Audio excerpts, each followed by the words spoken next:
You know that Donald Trump realizes he's in a world of trouble as it relates to his budget bill passing when this is the spin he's debuting. Waste, fraud, and abuse. Can you guarantee that your voters who supported the election, particularly working class voters, will not lose health insurance under this bill? Oh, they won't lose health insurance. Not only that, remember, I'm cutting drug prices by 85%. And right now, I'm saving it. I'm saving the whole thing because I did something that nobody was willing to do. Other countries pay a tiny fraction what we do, and I instituted favored nations.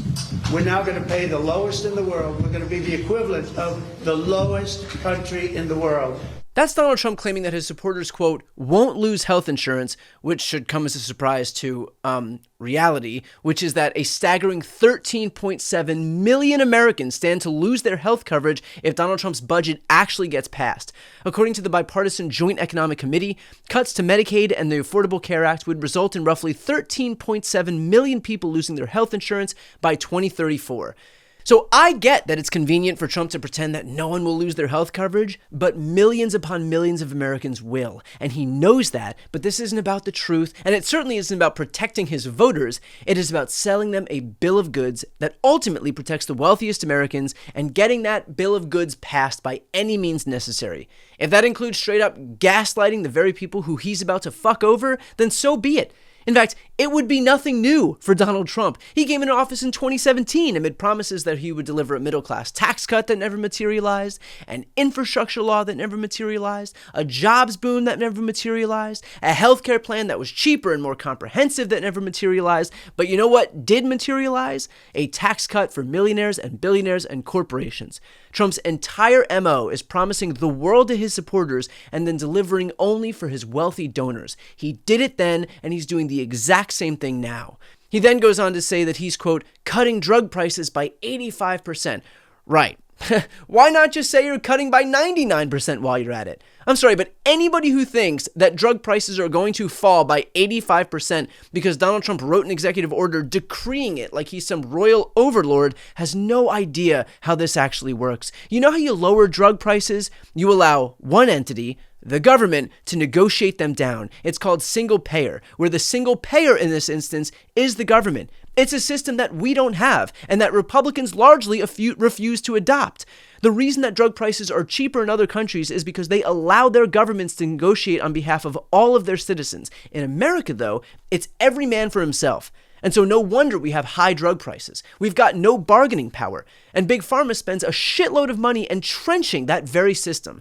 So again, Trump can pretend that he's doing something, but he knows that he's not. In fact, pharmaceutical stocks are mostly up this week. And admittedly, I'm no genius when it comes to the stock market, but I would think that if the US suddenly defeated Big Pharma and mandated 85% cuts to drug prices, their stock prices would probably not go up, they would go down. But hey, other than that, airtight logic. And look, I hope that drug prices do come down. That's why I supported the provision in the Inflation Reduction Act allowing the government to negotiate down 10 drug prices, and that 10 should turn into 10,000. And this Republican-led Congress could do that if they wanted to. But it doesn't want to. It would rather let Donald Trump continue pretending, cosplaying that he can actually do it without ever having to deliver those results.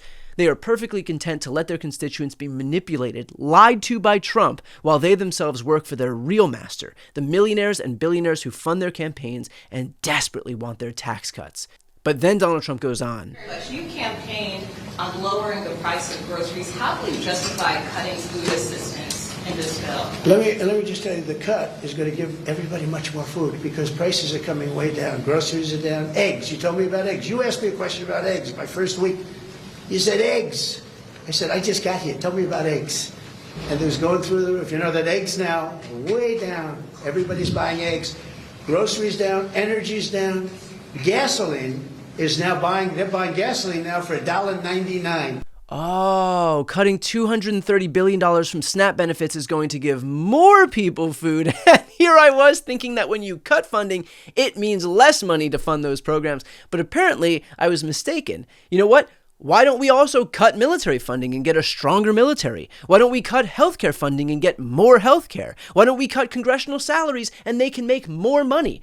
I'll tell you what, I, for one, am very hopeful about this new math and all of the opportunities that it presents. In reality, for those living on Earth 1, cutting $230 billion from SNAP benefits does not offer anyone more food. And thanks to Donald Trump's trade war, food prices are not slated to decrease, but in fact, the polar opposite. According to the Economic Research Service, in 2025, overall food prices are anticipated to rise slightly faster than the historical average rate of growth. In 2025, prices for all food are predicted to increase 3.5%, with a prediction interval of 1.9 to 5.1%. Food at home prices are predicted to increase 3.2%.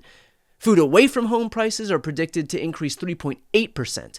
In other words, food prices are not only going to rise, but rise faster than average. If you're not yet realizing it, when Trump says anything, you can basically just expect the polar opposite to be true.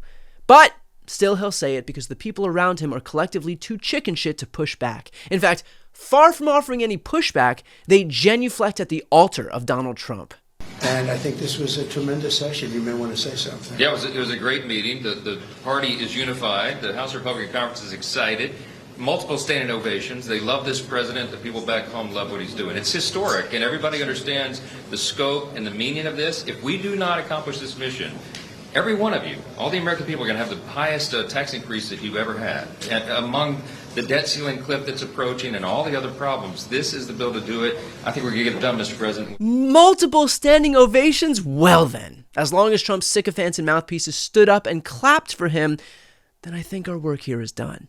And notice how Mike Johnson says that if you don't vote for this bill, you'll have the highest tax increase you ever had. He's actually talking to the wealthiest Americans, and he's right. They would suffer a massive tax increase. According to Penn Wharton's analysis, combined, those policies could fall disproportionately on the poorest, including those near or below the poverty line, the economists found. People making between about $51,000 and $17,000 could lose about $700 on average in after-tax income beginning in 2026, according to the analysis, when factoring both wages and federal aid. The reduction would worsen over the next 8 years. People reporting less than $17,000 in income would see a reduction closer to $1,000 on average, also increasing over time. By contrast, the top 0.1%, including those with incomes over $4.3 million, would gain on average more than $389,000 in after-tax income in 2026, the data show. So the poor would lose another $700 to $1,000 per year, and the rich would gain another $389,000 per year. But sure, working class champions. Got it. The reality is that Donald Trump will say whatever he needs to say to get what he wants, and what he wants is a tax cut for people like him. If he or his party cared about the working class, they would deliver for the working class, but they don't. Costs of everything are going up. Healthcare costs are going up. Food costs are going up. Costs of imports that line the shelves are going up. And all the while, Donald Trump sees this as an opportunity to reward people in his tax bracket. Don't listen to what he says. Watch what he does. And what he's doing is handing a gift to the wealthiest Americans while yet again throwing the working class under the bus.